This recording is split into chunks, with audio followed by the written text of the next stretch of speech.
Құрметті жолаушылар, сіз 13 грамм спирт ішкенсіз. Қаратау мен қыбырайды араласып ішкеннің результаты бұл. Көтіңізді айырамыз, сәйекеге тағып. Енді бір жораңыз ішкен екен кеше, бірге ішкенсіз, көпшілік қылып, әз содан интервью аламыз. Диққатпен тыңлаң.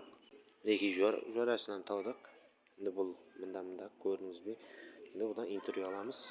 Енді бұның тіл айланбай тұрған себебі де бар. Қаратау мен қыбырайды араластырып ішкен адам.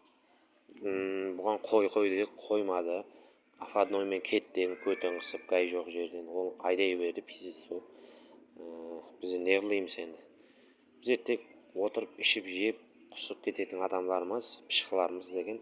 Соның үшін біздерге көп сене беруім керек емес. Бұл балаға айтың. Ассалаумағалейкум достар, біздердің дубляжда ислам мен дауыс бергенмен бір өзім.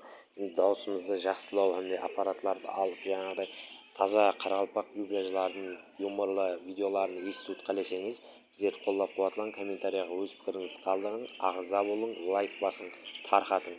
Біздердің дубляж видеолар тоқтап қалмайды. Болады сөйлеу.